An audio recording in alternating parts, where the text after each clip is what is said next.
She married 15 men and lived to regret it.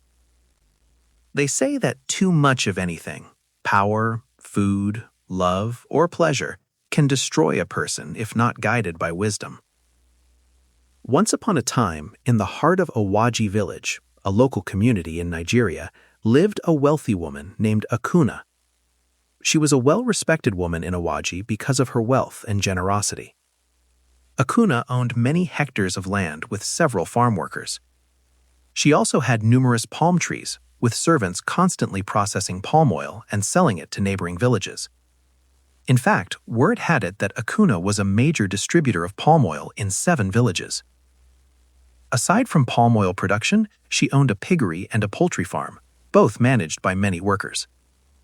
Akuna's wealth and generosity earned her a chieftaincy title in the village. On the day she was conferred with the title, Akuna cried throughout the ceremony. Her husband should have been the one receiving the honor, but he had died 5 years earlier, before her fortune blossomed.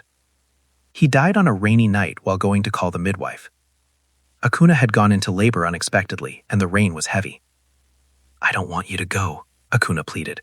"I can manage. My late mother was a midwife. I learned a few things from her. I just need you to stay alert and give me whatever I might need." "No," her husband insisted. "You are not having this baby alone. I'll be back shortly." Despite her protests, he stepped out into the storm and never returned. Minutes after he left, Akuna delivered a baby girl on her own. By morning, the villagers brought the devastating news. Her husband's body was found in a ditch near the midwife's house. A broken tree branch had struck him, sending him tumbling into the ditch. Akuna cried until her eyes burned. Seeing his lifeless body shattered her completely. If only he had listened, he would have lived to see his beautiful daughter. Consumed by grief, Akuna buried herself in work. She left her baby with a friend and spent long days on her farms. At first, she worked alone, but as money poured in, she employed more hands until her workers exceeded 100. Her growing wealth attracted many people to her home, especially young men who admired their daughter, knowing that marriage into Akuna's family meant instant wealth.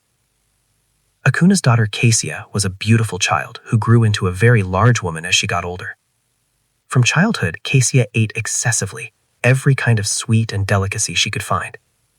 Akuna was often absent, consumed by business, and paid little attention to her daughter's habits. Kesia's last nanny left when she was 8, unable to endure her insults and rudeness. As always, Akuna defended her only child. After that, no nanny agreed to work for Kesia. Her reputation for being saucy and abusive spread throughout the village, but Akuna didn't care. She was one of the richest women in Awaji, and her daughter lacked nothing, or so she believed. Kesia was the apple of her mother's eye.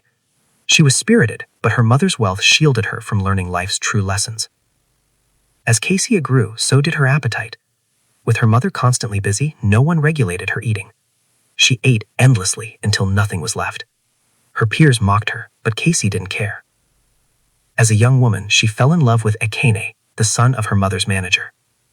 They were inseparable. Other men envied Ekene. Though Kesia was fat, they knew he would never suffer because of her mother's wealth. By the time they married, Kesia was 3 times Ekene's size, but he didn't mind. He loved her. However, her size made her lazy. She did nothing all day except eat, sleep, and demand attention. Kesia was sexually insatiable, and Ekene's strength could not match hers. Within 6 months, their marriage was troubled. The following month, Kesia began seeing another man named Nefu, who seemed to match her sexual demands. Though Kesia barely moved during intimacy, she expected constant pleasure. Her relationships were always about her needs. Nefu tolerated it because of the money she gave him. When Kesia proposed marriage, Nefu gladly accepted. That evening, she informed Ekene she was taking another husband. Heartbroken but exhausted, Ekene let him go. Kesia married Nefu before the month ended. For 3 months, things seemed fine, until her appetite and sexual demands increased again. Within a month, Nefu grew tired too, and Kesia moved on to another man. Soon, Kesia's behavior became the talk of Awaji Village. She flaunted her wealth, wore extravagant clothes, and entertained many suitors. She ignored the whispers behind her back. One day, she decided she wanted it all. Not 1 husband, not 2, but 13 more, bringing the total to 15 husbands. Blinded by wealth and desire, the men agreed. Her mother was outraged. "What is wrong with you, Kesia?" Akuna screamed. "Nothing," Kesia replied coldly. "You caused this. You left me lonely." "And Akane couldn't give you companionship?" Akuna asked. "Akane is too small for me. He's always tired. Same with Nefu." "You are an embarrassment," Akuna said. "I don't care. It's your fault. You chose business over your only child. Just settle me and let me live my life." Heartbroken, Akuna gave Kesia half of her poultry and piggery farms and walked away from the house she had given her after her first marriage. Kesia became rich and powerful too. At first, she enjoyed her authority. She paraded her husbands like trophies. But soon, the weight of her choices crushed her.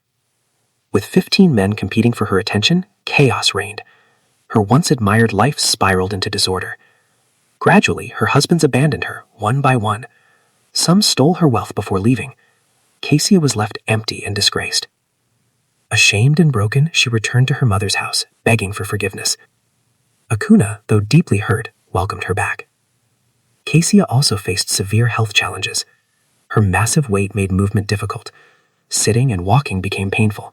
She developed bed sores and required a herbalist's care. Slowly, she began controlling her eating and working on herself. With time, humility replaced arrogance. Kesia dedicated herself to helping others and rebuilding her life. Through suffering, she learned that true wealth is not in possessions, but in love, discipline, and respect.